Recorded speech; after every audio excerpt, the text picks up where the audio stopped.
নমস্কার বন্ধুরা, মালতী কিচেনে তোমাদের সবাইকে স্বাগত। দেখো, এখানে আমি 3-4 রকমের শাক নিয়ে এসেছি। এটা হচ্ছে ছেঁচি শাক বা মালঞ্চ শাক, পাশে কচু শাক, আর আছে কুমড়ো শাক মানে কুমড়োর পাতা, আর এটা আছে তেলাকচু পাতা, ডাঁটা শুদ্ধ বা মামা শসা। আমরা মামা শসাও বলতাম ছোটোবেলা, তেলাকচু পাতাও বলি। আর এই হচ্ছে লেবু পাতা। এই লেবু পাতা দিয়ে আমি এই শাকটাকে ভাজবো। এবার সম্পূর্ণ ভিডিওটা দেখতে থাকো। এই গরমের সময় তো লেবুর যা দাম বেড়েছে না, কি বলবো, যেন লেবু পাতা দিয়েই শাক ভাজছি। এই যে কড়াইতে তেল দিয়েছি, একটা শুকনো লঙ্কা দিয়ে দিলাম, গোটা কয়েক কাঁচা লঙ্কাও দিয়ে দিয়েছি।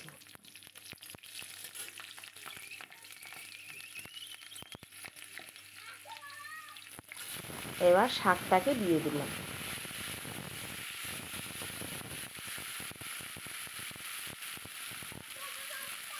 কটা কচু পাতা দিলাম কেন, এখানে ছেঁচি শাকটা না বেশ একদম শক্ত শক্ত হয়ে গেছে, একটু বুড়ো বুড়ো হয়ে গেছে।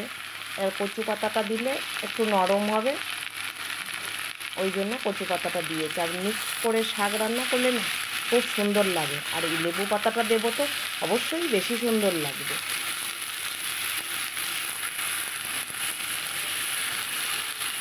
এখানে লবণও দিয়ে দিয়েছি।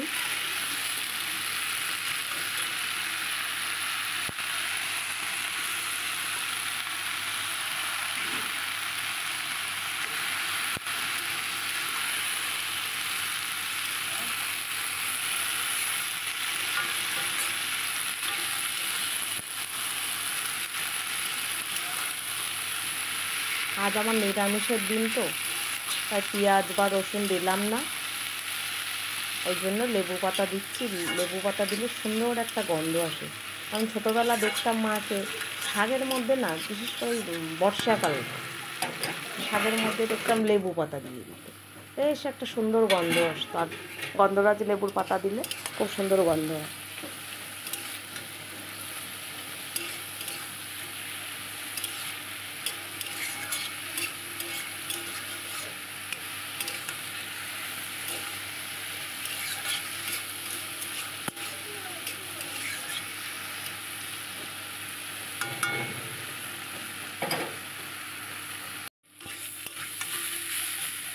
দেখো, বেশ আঠালো আঠালো লাগছে শাকটা এই কচু পাতা দেওয়ার জন্য।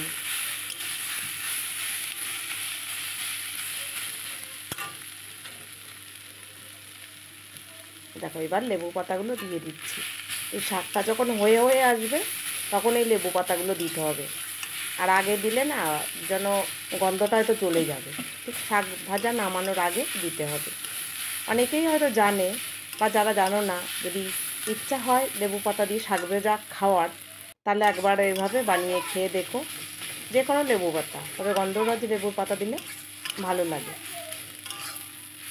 তো দেখো, আমার শাক ভাজা রেডি লেবু পাতা দিয়ে।